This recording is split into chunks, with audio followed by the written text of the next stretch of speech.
very important in your life, and you killed them both. Eu saía como se fosse para caçar alguma coisa.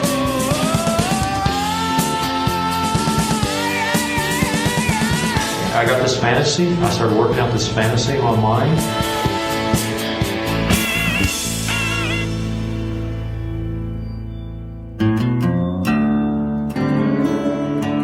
Bom dia, boa tarde, boa noite, seja lá qual for o horário que você estiver ouvindo esse podcast. O meu nome é Marisa e hoje a gente vai ter o nosso último episódio do nosso especial de Natal, que foram 3 episódios contando casos que aconteceram no Natal.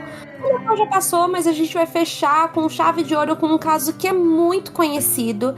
É um caso, assim, que eu lembro que antes de eu começar a falar sobre ele pelas primeiras vezes, era um caso muito solicitado, é um caso sem solução, que o Thiago já me contou aqui no backstage que ele não sabia que era tão famoso assim. Bom dia, boa tarde, boa noite, galera. E aí, como é que vocês estão? Eu realmente fiquei chocado com a quantidade de informação. E assim, chocado mesmo, porque vocês sabem que a gente gosta de pesquisar e ver outras fontes e etc. Só que nos Estados Unidos é uma quantidade absurda de informação. Eu tava falando pra Marisa antes que eu encontrei um podcast chamado True Crime Garage. Eu não sei se eles são conspiracionistas, alguma coisa assim, porque eles têm umas coisas meio estranhas, assim, mas eu fiquei chocado que eles têm literalmente um especial sobre esse caso da Joan Bennett, e basicamente eles falam 6 horas sobre o caso, assim, tem muitas informações, e a gente vai explicar por que dessas informações, mas eu tô chocado com a quantidade de informação desse caso, e eu acho que esse caso tem de muito mais discussão. E se vocês quiserem que a gente traga alguma coisa sobre... Eu sei que tem um documentário do Netflix, se vocês quiserem traga as nossas, sei lá, expectativas, nossas reviews sobre esse documentário do Netflix, faz um comentário, marca a gente lá. E como mais as pessoas podem nos ajudar, Marisa? Bom, gente, vocês sabem que a coisa que vocês mais ajudam a gente é quando vocês compartilham o nosso trabalho. A gente fica muito feliz em ver vocês compartilhando nos stories ou comentando, né? Eu recebo muitos comentários nos meus vídeos falando que vocês gostam do nosso podcast. Isso pra gente já ajuda muito. Então, compartilhe com seus amigos. Se o agregador que você escuta a gente aí tem a possibilidade de avaliar, avalie a gente, tudo isso ajuda muito e deixa a gente muito feliz, é uma coisa assim realmente muito positiva.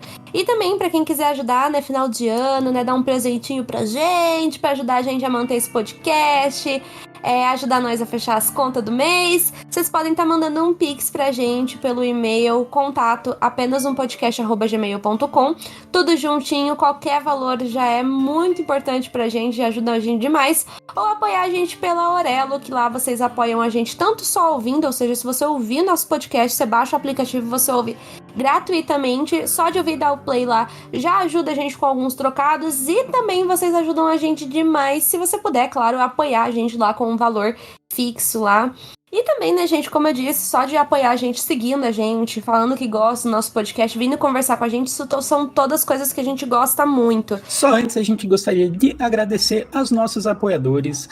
Muito obrigado, vocês acompanharam a gente por muito tempo, vocês são muito importantes, gostaríamos de fazer mais, mas esse ano foi um ano conturbado, tanto eu quanto para Marisa. Para mim foi muito difícil, para quem não sabe, eu tenho uma filhinha aqui, acabou de fazer um ano, então ser pai não é uma coisa fácil, não é uma coisa lógica, então muito obrigado pelo apoio, eu só vou nomear e agradecer do fundo do coração essas pessoas que nos apoiam recorrentemente, a Viviane Ogata, a Julie Regina, a Aline Rodrigues e Laís Dreges. Muito obrigado pelo apoio, galera. Nos ajuda demais. Então, acho que a gente já pode começar, né? Atenção, esse podcast não é recomendado para pessoas sensíveis, pois pode conter a descrição de violência psicológica, física e sexual. Não diga que você não foi avisado. Continue agora por sua conta e risco. Vamos lá, gente. Esse caso, muitas pessoas chamam ele de A Estrela Interrompida, porque basicamente isso explica bastante um pouco sobre quem era a JonBenét Ramsey. Bom, ela nasceu em agosto de 1990 em Atlanta, na Geórgia, e basicamente, gente, o nome dela era JonBenét mesmo, e era a junção dos nomes dos pais dela, que era o John e a Patrícia. E o que acontece, né? Por que ela foi uma estrela interrompida? Porque ela participava, talvez vocês já devam ter visto na Discovery, que eles tinham vários programas sobre isso, daquelas pequenas rainhas de beleza, que basicamente eles pegam as crianças e fazem um concurso de Miss com elas, onde tem show de talento. E eu sempre achei esses concursos muito bizarros, porque, bom, primeiramente são concursos de beleza infantis e também porque, tipo, são crianças vestidas como adultas, tipo, eles sexualizam bastante as crianças e também a forma que eles vestem elas é uma forma muito adulta. Eu assisti esses programas na Discovery, eu lembro que eles chegavam a ficar horas e horas se dedicando aos concursos pra ganhar os prêmios, horas e horas, e tipo, a criança tinha aquela coisa de que ela tinha que ser perfeita, eram quilos de maquiagem, era muita roupa, muito cabelo. Eu lembro de alguns episódios até que eles faziam bronzeamento artificial nas crianças. Então, assim, gente, é uma coisa bem estranha pra mim, é uma coisa bem absurda. Você quer até algumas informações da própria John Bennett que eu tenho? Pode falar. Ela chegava a treinar 12 horas por dia para dançar, falar e quebrar, fazer os gestos naturais, sabe? Em torno de 12 horas por dia. Para uma criança, gente, ela tinha o quê? 5 anos. Ela sabia tocar violino. Ela também tinha que fazer implantes capilares, porque o cabelo dela, ela era loira, e o cabelo dela tinha pouco volume. Então, quando você vê as fotos dela, é o cabelo bem volumoso. Então, ela vivia fazendo implantes capilares. Ela fazia bronzeamento artificial para que tenha uma cor mais saudável, porque ela tinha uma pele muito, muito branca. Então, aí a gente já começa a ver o nível bizarrice que é isso, né? O nível de competitividade nem um pouco saudável que são esses concursos de beleza. Sim, exatamente. Como eu disse, concursos de beleza infantis, né, gente? Então, pra mim, isso tem um quê, assim, mais bizarro ainda. E o que acontece, né? A mãe apoiava muito, dedicava muito tempo pra que ela participasse desses concursos, até porque a mãe dela foi Miss West Virginia de 1977, ou seja, ela já tinha um pezinho ali nesse mundo de concursos de beleza. Fora que o pai, né, o John, era um cara milionário. O Thiago tava me contando aqui, sempre a gente conversa um pouquinho antes de gravar, ele tava falando que na época, assim, do caso, ele teria o equivalente aí a 6 milhões de dólares. Que eu tava falando pra ele, né, na época devia ser mais dinheiro ainda.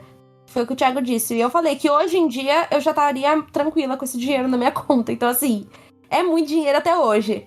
Sim, ele era muito influente. E ele vai conhecer a mãe, a Patricia, que chamam de Patty, lá em 76. Então, ele já tinha, acho que 3 filhos no casamento anterior. Dizem que ele era muito apaixonado por ela e ele se importava também com esse troço da beleza, sabe? Tipo, era uma coisa que ele era vaidoso também. Então, ele adorava fazer várias festas para comemoração da empresa. A família dele era muito conhecida na cidade de Atlanta, na Geórgia, porque ele empregava muita gente com isso. Acho que ele tinha uma gráfica, ele tinha alguns negócios, ele vivia fazendo festas, ele vivia indo em festas. Então, eles eram uma família bem influente. E esse dinheiro que eles tinham, a mãe meio que não precisava se preocupar muito em trabalhar, sabe? Sim, ela podia se dedicar totalmente à filha e aos concursos de beleza, porque, tipo, o cara já era podre de rico. Antes de tudo, a John Bennett Ramsey era a segunda filha desse casamento, né? Porque antes ele tinha um irmão mais velho, que era o Burke, que ele tinha 9 anos na época do crime. Então... E a John Bennett tinha 6 anos na época, não era uma diferença gigantesca, porém ele continuava sendo o irmão mais velho. E em várias entrevistas, várias coisas que você pode observar sobre a família e tal, fica bem claro que ele era meio que o irmão que ficava de lado, né? Porque basicamente a irmã era o centro das atenções, tanto pro pai quanto pra mãe. Ela era o rosto da família, então ela era muito conhecida. Nesse podcast que eu cheguei a ouvir, tanto que eles não sabem categorizar quantos concursos ela foi, pra vocês terem uma ideia, porque o próprio podcaster, esse é aquele podcast americano que os caras vão atrás, literalmente, procuram fontes e etc. E ele não sabia categorizar quantos concursos ela tinha participado, porque ele, tipo assim, já era muito concurso, tipo, que eles faziam dupla checagem, né? Tipo, eles checavam nos jornais e checavam, tipo, no próprio concurso. E eles não sabiam dizer quantos concursos essa menina tinha participado, para vocês terem uma ideia de quantos concursos e como ela era influente nesse concurso, porque diz que ela ganhava vários desses concursos. Ela era uma Miss muito vencedora. Tipo, ela tinha um potencial muito grande pra participar desse tipo de concurso. Ela ganhava muitas vezes, ela cativava os jurados. Então ela era até bem conhecida na época por esses trabalhos como Miss. Só que o que acontece, né, gente? Infelizmente, todo esse estrelato dela vai ser interrompido. E vai ser interrompido de que forma exatamente? Vai acontecer mais ou menos ali por volta do Natal. No dia 25, eles tinham ido para uma festa que era na casa de um amigo do John.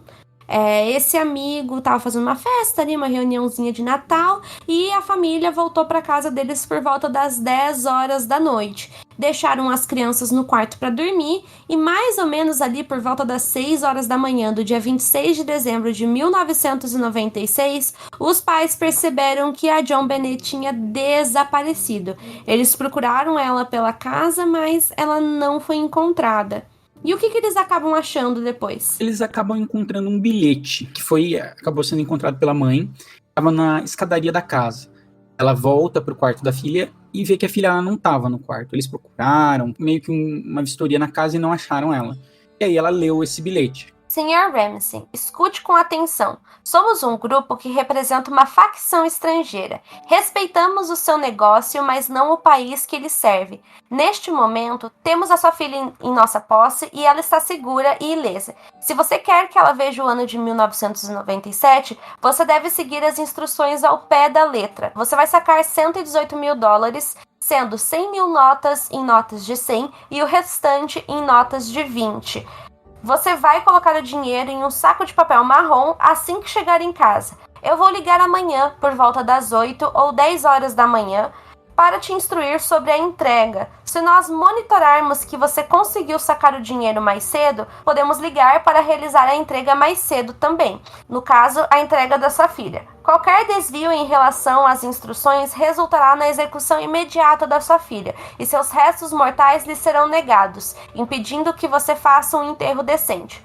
Os 2 cavalheiros que estão vigiando-a não gostam de você, então eu aconselho a não provocá-los. Falar com qualquer pessoa sobre a situação, sendo o FBI, a polícia, etc., resultará na sua filha sendo decapitada. Se pegarmos você conversando com alguém, ela morre. Se você alertar o banco, ela morre. Se o dinheiro for adulterado, ela morre. Você pode tentar nos enganar, mas nós estamos familiarizados com as leis, contramedidas e táticas. Você tem 99% de chances de matar a sua filha se você tentar bancar o inteligente. Siga as nossas instruções e você terá 100% de chance de ter a sua filha de volta. Você e sua família estão sob constante vigilância, bem como as autoridades. Não tente dar uma de esperto, não nos subestime, John. Use seu bom senso. Está com você. Vitória SBTC. E o que acontece depois que eles encontram esse bilhete, né? Era um bilhete grande, pelo que eu tava vendo, ele real, assim, escrito, ele dava mais ou menos umas 3 páginas. Assim que eles acharam o bilhete que estava sobre a escada, a mãe chamou a polícia. A ligação durou alguns minutos e é uma coisa bem bizarra, mas é um detalhe muito importante. Lembrando que a gente não tá afirmando nem nada, a gente só tá dando os detalhes da pesquisa. É que, basicamente, ela liga para a polícia, ela estava completamente desesperada com o que estava acontecendo, porém, depois que ela fala para a polícia que a filha dela tinha desaparecido, que ela tinha sido sequestrada, que eles acham um bilhete, nos últimos 6 segundos finais, assim, da ligação, quando a Patrícia já achou que o telefonema tinha sido encerrado, ela muda completamente o tom de voz dela, né? Então ela tava num tom de voz e do nada, abruptamente, ela mudou o tom de voz. E deu pra perceber que ela estava conversando com alguém, muito provavelmente com o pai, né, com o marido, aonde ela disse: pronto, fiz a ligação para a polícia, e agora? E tem mais coisa estranha nesse lance do bilhete, né? Sim, o que acontece? Outra coisa estranha é que o papel e a caneta que foram usados no bilhete, eles eram da própria casa, eles pertenciam a Patsy. E o bilhete tem quase 3 páginas, como a Marisa disse. Uma coisa muito estranha e incomum acontecia. A letra mudava de acordo com a escrita. Eu fui atrás de ver sobre peritos grafotécnicos, que são os peritos que olham cartas, analisam a letra e etc. E pelo que eu notei, cada pessoa, tanto ela colocando mais força, menos força, a letra sendo mais delicada, a letra sendo perpendicular, 90 graus, a letra sendo mais para a esquerda, mais para a direita, tudo isso tem como você analisar alguns comportamentos e como é essa pessoa, se é uma pessoa mais quieta, se ela é uma pessoa mais tímida, se ela é mais ansiosa, se ela é mais enérgica. E a letra, ela mudava muito durante essa carta, e a carta era grande. Isso chamou muita atenção, tanto dos policiais quanto da mídia. E outro detalhe é que, de acordo com os peritos que também fizeram essa análise, a letra era um pouco semelhante em alguns momentos com a letra da mãe. Nunca foi possível, obviamente, comprovar se era ou não a letra dela, mas em certos momentos ela era muito parecida. Outra coisa muito estranha é que havia evidências que um rascunho dessa carta foi feito dentro da casa. Por quê? O papel e a caneta que foram utilizados para escrever ela eram pertencentes ao escritório da família. Ou seja, o sequestrador teria que ter entrado na casa e, além de ter sequestrado a JonBenét, ele teria escrito a carta, que, como eu disse, era uma carta grande, ela dava mais ou menos aí quase 3 páginas. E além dele ter escrito essa carta, ele teria feito um rascunho. Então, muita gente acha muito estranho isso, porque, porra, desculpa falar, nossa, foi muito natural o palavrão que eu falei, desculpa. Porque, cara, como que ele teve tempo de fazer tudo isso, né? E tudo na surdina, né? Porque ninguém ouviu e etc. Exato. Ninguém viu nada, então, tipo, é uma coisa assim que muitas pessoas ficam, tá? Como que teve tempo de acontecer tudo isso sem perceber nada? Mas como a gente disse antes, né, Thiago? A gente não vai opinar em nada, né? A gente só tá trazendo as Estamos só informando, tá, gente? Pelo amor de Deus. E outra coisa, nesse caso que me chama a atenção, é que polícia com gente rica funciona rápido, né? A gente sempre fala isso. A polícia literalmente chega em 5 minutos, mas algo meio que deixa os policiais estarrecidos. E o que seria esse estarrecimento, Marisa? Ai. Olha, na minha opinião, é bizarro, tá?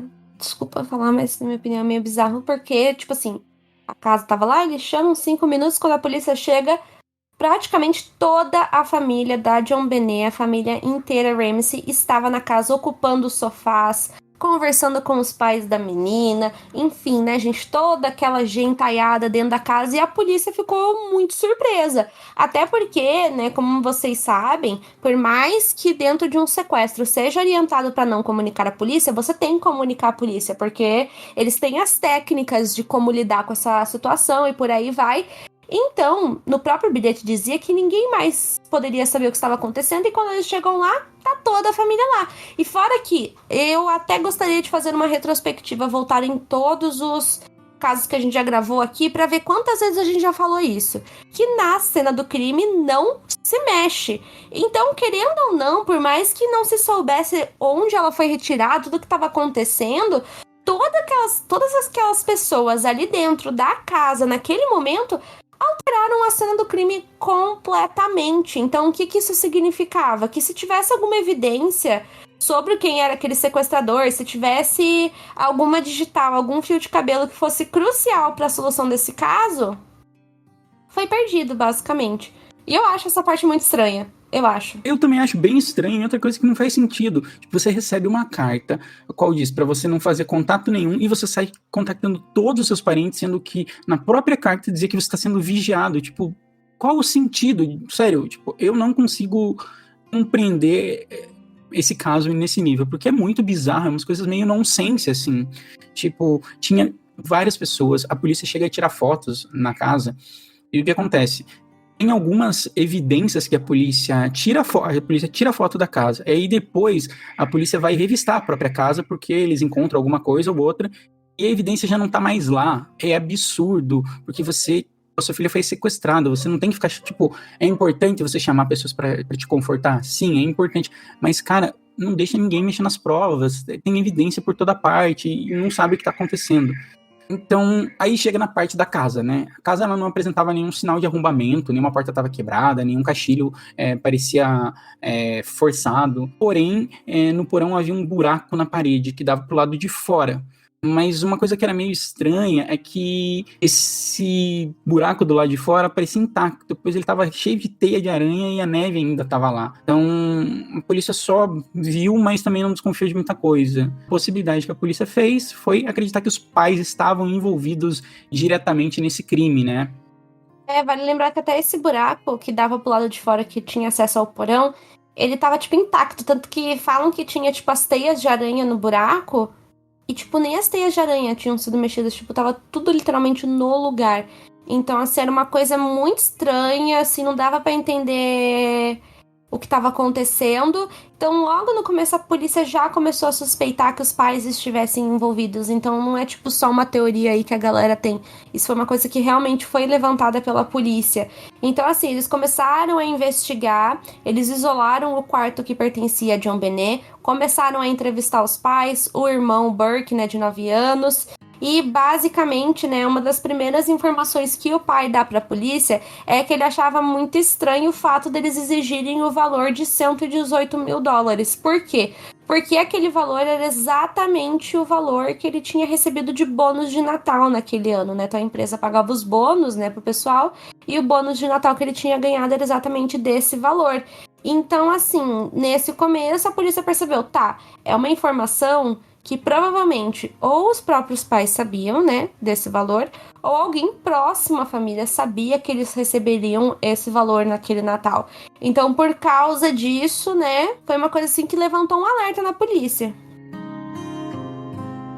Bom, gente, então quem encontra o corpo dela foi o pai. Basicamente, várias coisas já aconteceram de errado. O corpo dela estava no porão da casa e a primeira coisa que o pai fez quando ele viu o corpo da filha foi retirar o corpo de lá. Então ele enrolou ela numa coberta, segurou ela nos braços e levou para a parte de cima da casa. O corpo já estava frio, o que indicava que ela já tinha morrido há um certo tempo, né, algumas horas. Os braços estavam amarrados para cima da cabeça dela e também tinha uma fita, né, que cobria a boca dela.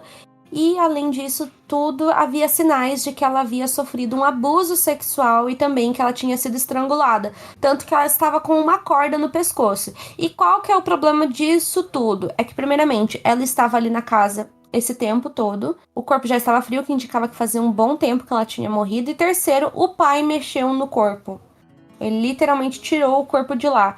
Claro, não sei se num desespero, não sei como é que rolaria essa situação, a pessoa mexeria no corpo, mas a gente sabe que não se pode mexer no corpo.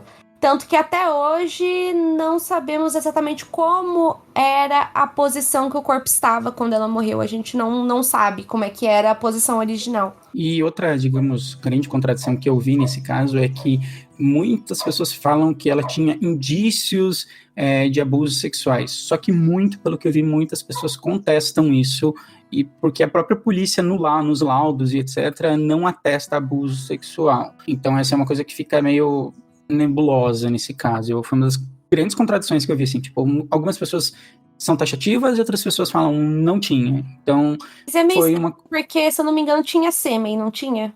Então, diz que tinha sêmen na roupa, pelo que eu sei. Então talvez teria rolado pelo menos alguma coisa que, enfim, que a pessoa deve ter feito. Sim. Porque, tanto que eles vão analisar esse sêmen depois. Então, tipo, é uma coisa meio assim, talvez não tenha sido aquele abuso sexual direto que a gente tá acostumado e espera em casos criminais, mas alguma coisinha rolou, entende, né? E outra coisa que tinha um ferimento na cabeça, que indicava que ela tinha sido atingida com algum objeto. Nunca descobriram também que objeto que foi. Ela tinha sido atingida na cabeça e meio que a corda foi pra, tipo, silenciar ela de uma vez, sabe? Com aquele ferimento na cabeça ela não ia morrer, mas ela ia, digamos, ter saída de sangue, etc. E meio que a pessoa se desesperou e matou ela com a corda. Muitas teorias dizem sobre isso, assim. E além disso, né, debaixo das unhas dela, a polícia conseguiu encontrar o DNA de 3 pessoas. Porém, esse material genético, gente, era muito pouco, então não tinha como determinar de quem era aquela pessoa ou quem não era aquela pessoa, entendem? Então, a única coisa que eles puderam determinar é que aquele DNA demonstrava que era de 2 homens diferentes e de uma mulher. Porém, como eu disse, não era possível identificar e é certinho, né? 2 homens e uma mulher. Então, muita gente acredita que era o DNA da própria família que foi encontrado debaixo da unha dela. Porém, o principal material genético que foi encontrado não bateu com nenhuma pessoa que estava no banco de dados com a polícia. E já adianto que muito tempo depois eles fizeram um exame de DNA para ver se aquele material genético, né, o sêmen que foi encontrado, era do pai, e já adianto que deu negativo, não era dele. E não se sabia nada, não foi descoberto nenhuma outra pista, E também esse tal grupo que supostamente teria sequestrado ela nunca mais mandou mais nada, não mandou nenhum bilhete, nenhuma ligação, simplesmente desapareceu, vamos dizer assim. Só que uma coisa que muita gente acha estranho é que literalmente de uma hora para outra, os pais da JonBenét tiveram um comportamento completamente diferente. Então, no começo, assim, nos primeiros dias da investigação, eles estavam super cooperando com a polícia, sempre, beleza, vamos conversar, vamos ajudar, isso é tudo que eu sei, blá, blá, blá, blá, blá. Até que, pum, do nada, eles simplesmente pararam de ajudar a polícia. Literalmente, eles pararam de ajudar a polícia.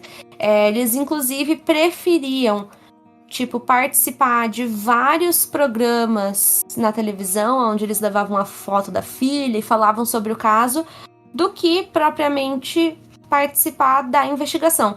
Então, eles se dedicavam mais à mídia do que à própria filha, na investigação que realmente fosse solucionar o caso. Então, muita gente também acha esse comportamento bem estranho. Eu também acho. Sim, e outra coisa que chamou a atenção é que se era um grupo organizado que queria o dinheiro, por que raios eles não foram atrás do dinheiro? Tipo, não teve nenhuma comunicação e já depois o corpo é encontrado 8 horas depois, mas mesmo assim, eles assumiram a autoria de um crime e depois eles literalmente desaparecem, assim. Sendo que chama muita atenção das pessoas que eles colocam um modus operandi, digamos, que eles iam fazer, que eles iam decapitar ela. E sim, ela sofreu um estrangulamento, então, algumas pessoas ficam assim, olha, faz sentido com o que tá na carta, mas também dizia que o corpo não ia ser encontrado, muitas pessoas falam sobre isso, o corpo não vai ser encontrado, e ele foi encontrado. E aí começam algumas coisas do caso. Primeiro, que a polícia, quando chega, ela tira várias fotos da cozinha da casa, e o que acontece? A JonBenét, os legistas, eles fazem, digamos, a autópsia do corpo e é identificado que a JonBenét, ela tinha comido abacaxi, algumas fatias de abacaxi. E aí eles vão e procuram nas fotos da casa, da cozinha, com o que ela comeu, sabe? Porque, era um abacaxi, ele estava cortado, ela tinha comido, e nas fotos aparecem. E aí a polícia vai na casa pegar, digamos, esse prato onde ela tinha comido, e o prato ele já tinha sido lavado, ele já tinha sido mexido, então, novamente, as provas tinham sido mexidas. E aí outra coisa que chamou muita atenção da polícia foi que eles foram atrás das digitais na casa, e a casa inteira estava com digitais do Burke. Digamos, botou suspeita nele também. Então, esse caso aponta para vários lugares, né, Marisa? Sim, é muita coisa assim que, não dá pra entender. Por exemplo, a corda que tava no pescoço da JonBenét. De acordo com os pais, não pertenciam a eles, mas parece que depois eles encontraram essa mesma corda, mesmo material na casa. Também se sabe que do lado de fora foi encontrado 2 pegadas na neve, porém não conseguiram teorizar nada sobre o que eram essas pegadas. Então, infelizmente, gente, esse é mais um caso que não leva a lugar nenhum. Simples assim, não leva a lugar nenhum. E eu não gosto muito de caso sem solução, acho que ninguém gosta. Então, assim, depois disso, a polícia só acabou encerrando o caso depois de alguns anos. Eu acho que ainda hoje em dia eles investigam, um pouquinho ali, um pouquinho aqui. Volta e meia, eles, acho que em 2021, várias vezes eles voltaram, reabriram o caso e etc. Mas não tem muitas provas, não tem, muitos fatos novos. A gente até vai falar de alguns fatos que tiveram, mas com o material que se tem, não tem como investigar muito mais, porque é o que a gente chama de cold case. O caso esfriou, eles não chegaram a... Eles chegaram a ter alguns suspeitos, mas eles não tiveram provas para chegar e ser taxativos e falar... a gente chegou por essa linha investigativa, é assim que a gente pensou e etc. E aí sempre ficava essa questão dos pais. Isso foi bem difícil, porque, querendo ou não, o pai dela ser rico ajudou muito na questão da narrativa. Sempre quando você tem um crime, e a gente vê isso até aqui no Brasil, a narrativa que se é dada pela imprensa é muito importante para você ter, digamos, o sentimento que as pessoas têm por esse caso. E a gente não falou, mas esse caso mobilizou muito os Estados Unidos, porque ela era muito conhecida como o rosto da jovem mirim americana.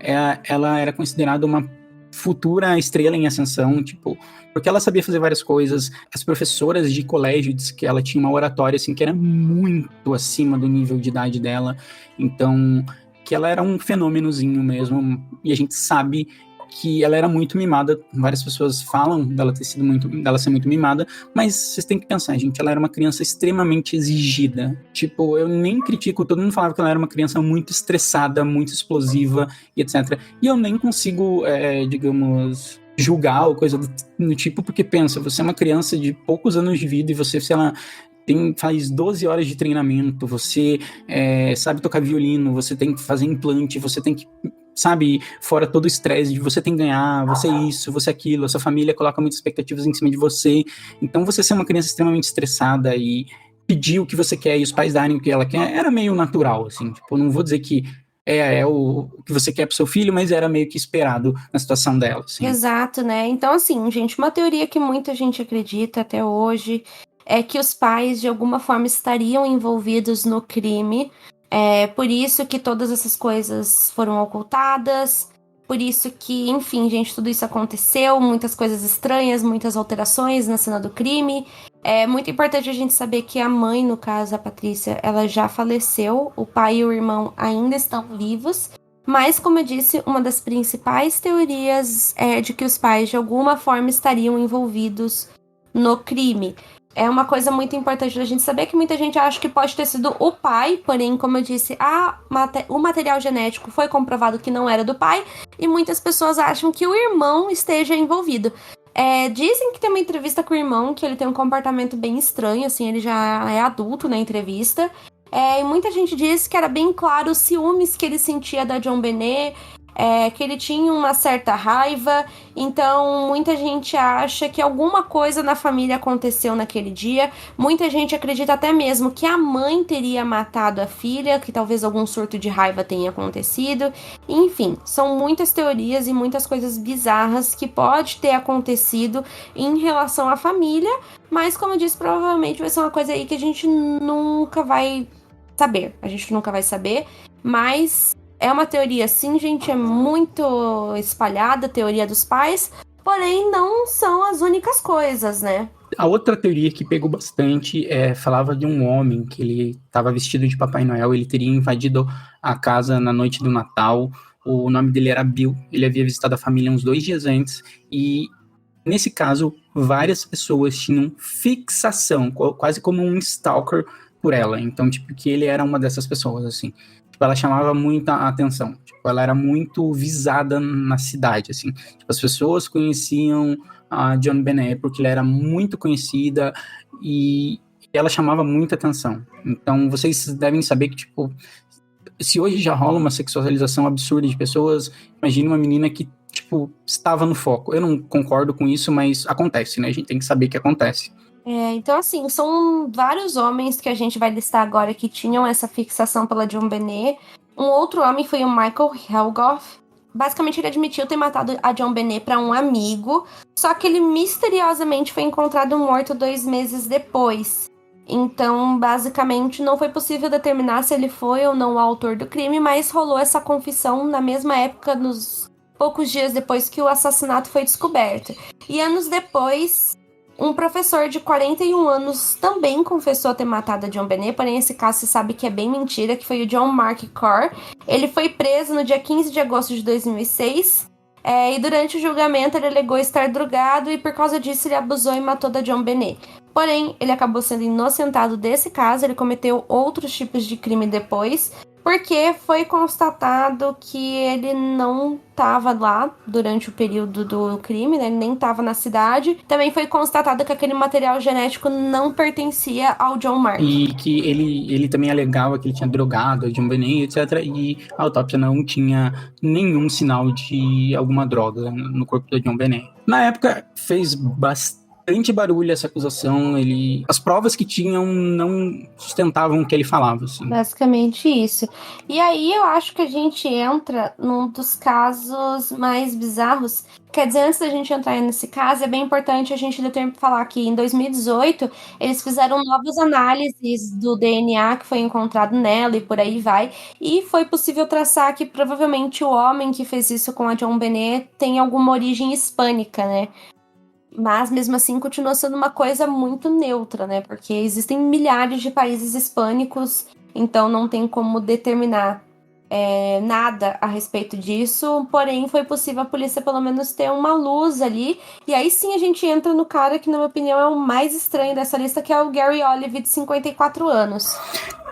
Então, o Gary Olive, ele era um detento, que ele já estava preso em Limon, no Colorado. Ele meio que confessou em uma das cartas para um amigo dele de colégio que ele matou a JonBenét, e ele estava condenado por... Basicamente, ele estava uma década preso por posse de pornografia infantil e outras fotos de criança. Fora que ele foi preso também por ter matado a própria mãe. E outra coisa muito, muito bizarra é que, tipo, ele era vizinho da JonBenét, tipo, não era, tipo, vizinho, assim, muito perto, mas também não era muito longe, não sei se vocês entendem o que eu quero dizer. Acho que era 2 quadras, tipo, ele era um vizinho próximo, assim. Sim, mas, tipo, o que eu quero dizer é que não é vizinho de porta, sabe? Tipo, era vizinho de lado, morava, tipo, na mesma rua. E uma coisa muito bizarra é que na mochila dele, ele tinha fotos da necrópsia da JonBenét. Então, assim, como? Sabe? É isso que eu penso. Como? Quando? E isso mostra, por isso que eu falei, vários homens admitiram ter uma fixação gigantesca pela JonBenét. Só que essa parte dele ter as fotos da necrópsia é uma coisa que mexe muito com o meu emocional, porque eu sempre falo, né, que a gente como mulher, a gente não tá seguro em nenhum lugar. E nem na hora da morte, né? Infelizmente, muitas coisas vazam dos necrotérios. Isso é uma coisa, assim, que, infelizmente, acho que muitos de vocês já estão cientes. E, de alguma forma, as fotos da necrópsia da JonBenét vazaram. E eu tenho certeza que ele não foi a única pessoa que teve acesso. Isso que me dói. Porque alguém deve ter vendido esse material e ele teve acesso a isso.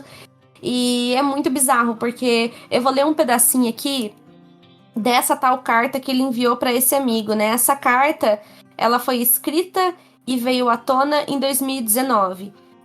Como o Thiago disse, foi enviado para um amigo dele. Ele disse: "Nunca amei ninguém como amei a JonBenét. Eu a deixei dormir e sua cabeça bateu. Eu a assisti morrer. Foi um acidente. Por favor, acredite em mim. Ela não era como as outras crianças." Então, assim, basicamente esse amigo dele, que se chamava Michael, começou a suspeitar do Gary, porque no dia do assassinato, o Gary ligou pra ele e ele tava completamente desesperado. De acordo com o Michael, ele tava chorando, assim, a ponto de soluçar, e dizia que ele tinha machucado uma menininha. Só que na época o Michael não entendeu absolutamente nada do que esse cara tava falando. Então, assim, muito estranho, basicamente é isso que eu quero falar. Tipo assim, ele era um cara que já tinha um comportamento estranho há muito tempo, sabe? Há muito, muito, muito tempo. Só que por mais que a polícia tenha relativamente recentemente descoberto todas essas coisas que a gente passou pra vocês sobre o Gary, ainda é considerado um caso sem solução. Eles ainda não investigaram muito essa parte do Gary. Então, assim, é estranho tudo que eu tenho a dizer. Então o que acontece é que, por mais que tenha essa carta, essa evidência, essa prova, etc., em nenhum trecho da carta, digamos assim, a polícia conseguiu admitir que ele realmente confessou o crime, por mais que, tipo, faz sentido, tipo, tudo que ele escreveu ali, e for ver o que aconteceu com ela, tipo, parece, e a polícia, ela meio que dá que não tem, tipo, uma confissão por escrito sobre a JonBenét. Ele não diz: "eu matei a JonBenét", e outra coisa é que os indícios que foram reunidos não conseguiram chegar a ele, digamos assim. Eles tinham o DNA e etc, e também não bateu com ele. E aí a polícia, ela, tipo, não coloca ele como principal suspeito, não indica, não vai atrás dele pra tentar solucionar o caso. Porque, gente, parece bizarro, mas várias pessoas tentaram assumir a autoria desse caso. Vários casos desses que eu sempre falo, gente, se um caso sem solução ficar muito famoso, sempre aparece um monte de gente louca. A gente já falou isso no caso do Jack Stripador, né? Foi Sim. uma coisa que aconteceu muito no Zodíaco também, né? Enfim, não sei por que a galera faz isso, né, gente? Não entendemos. Coisa de norte-americano querendo fama. Eu sei lá, né, gente? Eles não têm saúde, pelo que eu sei, quando a pessoa é presa, eles são obrigados a fornecer saúde pro detento. Não sei se é isso, né? Sei que algumas prisões, né? Richard Ramirez tá aí de exemplo, né? O cara fez a arcada dentária inteira dele, então não sei se é por isso, vai saber. Então, assim, gente, é um caso muito triste, é um caso muito estranho. Claro, o nosso podcast de hoje foi tipo um resumo com as principais informações, mas que nem o Thiago disse, se a gente fosse pesquisar mesmo, meu Deus do céu, amigo, a gente ia fazer um podcast de 10 horas, porque tem muitos detalhezinhos. Muitos, porque, digamos, para vocês terem uma ideia, antigamente, todo que é coluna social, o pai da John Bennett estava lá. Então, tem muita informação sobre. Se vocês olharem, é um dos casos que você está no Spotify e John Bennett vai aparecer várias pessoas sobre esse caso, tipo, muito. Inclusive, tem um podcast que fez e trouxe até, eu acho que o pai, ele chega a estar nesse podcast. Deixa eu até lembrar o nome do podcast, se não me engano, é The Killing of John Bennett, The Final Suspects. Então, tipo, a morte de John Bennett, os suspeitos finais, sabe? Então, e virou meio que uma temporada, como vocês veem no caso Evandro, virou uma temporada. Então, esse foi um dos casos que, surpreendentemente, tem muito conteúdo, até nacionalmente. Eu acho que o Café com Crime fez, sei lá, acho que 3 ou 4 episódios sobre esse caso, e são episódios longos, então a gente não vai chegar aqui e dizer que, nossa, esse é o caso, porque tem muito mais coisas. Exato.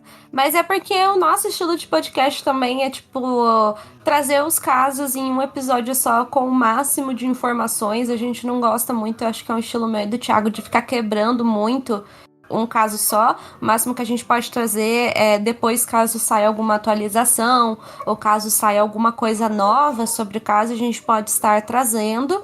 Mas a gente tem mais esse estilo mesmo de tentar fazer vocês conhecerem o caso em um único episódio. E daí, caso vocês tenham interesse, a gente sempre tá dando recomendações, né? No caso, eu não tive acesso a nenhum livro, mas o Thiago já deu várias recomendações de outros podcasts. Opa, caiu meu microfone. O Thiago deu vários exemplos de podcast que vocês podem estar ouvindo depois. Tem o documentário na Netflix. Então, eu acho que a gente pode ir pro Momento 5 centavos. Momento 5 centavos! 5 centavos. Então, Thiago, gostaria que dessa vez você começasse falando sobre o que você achou desse caso. Se de repente você tem alguma teoria que você gostaria de compartilhar, algum sentimento, como é que você fica em relação a esse caso?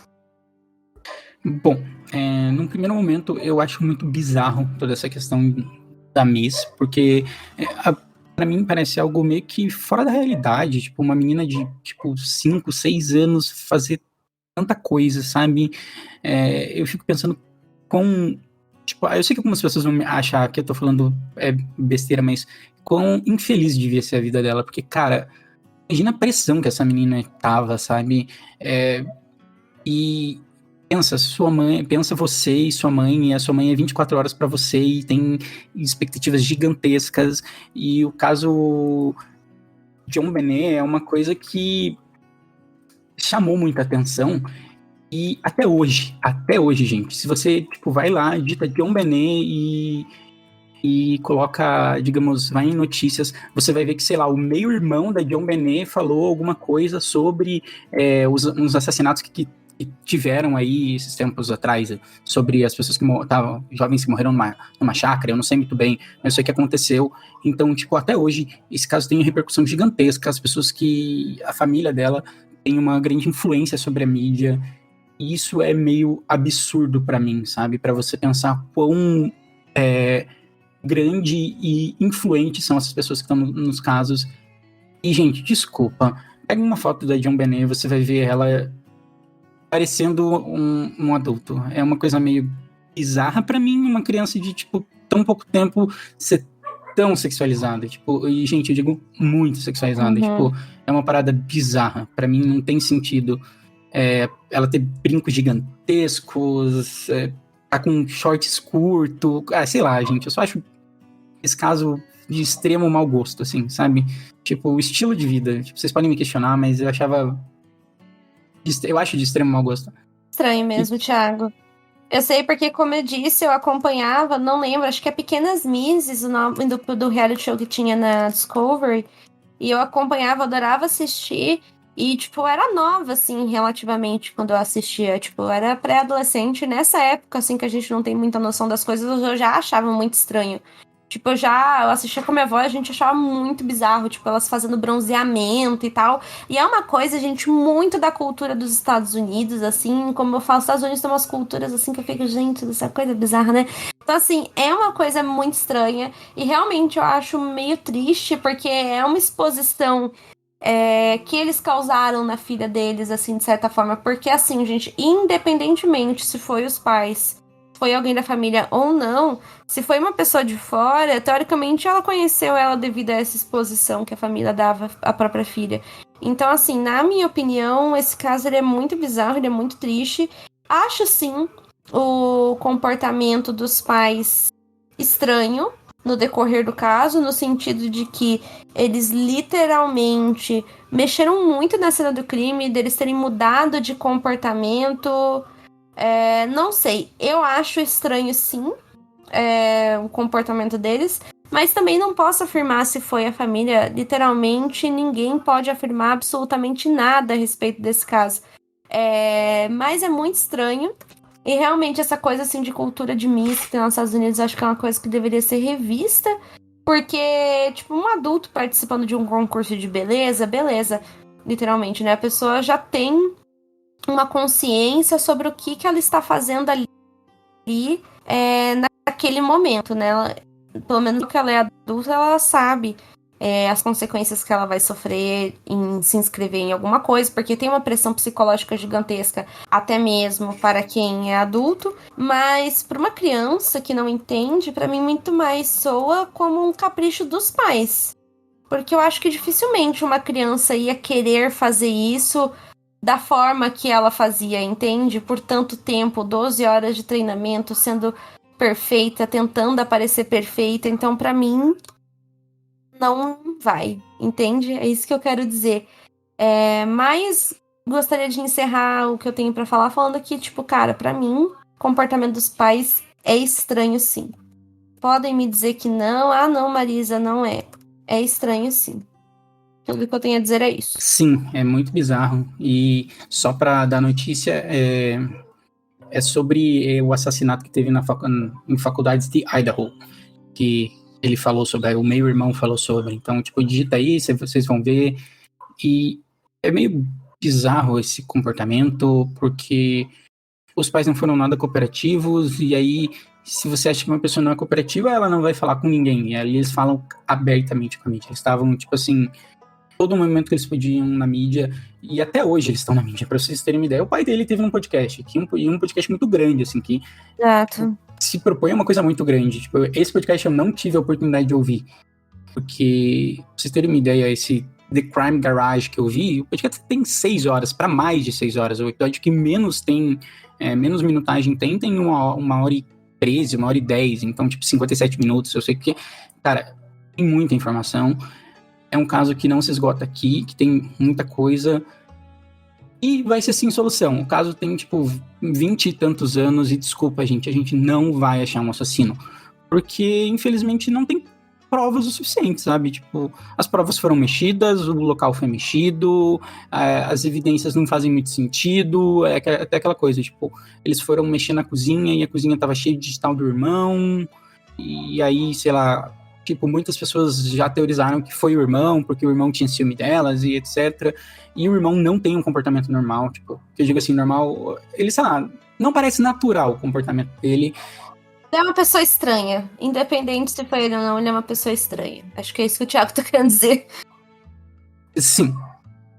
E não ajuda, tipo, não ajuda nesse caso, que é um caso sem solução, não ajuda, tipo, vocês sabem que no Reddit tem várias teorias e, cara, esse caso tem muita teoria, e é bizarro, assim, tipo, caso vocês queiram que a gente traga algum caso sem solução, fala, a gente não traz muito caso sem solução, porque tanto eu quanto a Marisa, acho que toda pessoa que gosta de caso criminal não gosta de caso sem solução, né, porque é aquela coisa, É amor e ódio, né? Tipo, amor no sentido, tipo, sei lá, a gente pode pensar em teorias assim e tal, mas é um ódio muito grande que eu sinto, porque, tipo, eu acho que deve ser uma dor muito grande pras famílias, pras pessoas todas envolvidas e tal.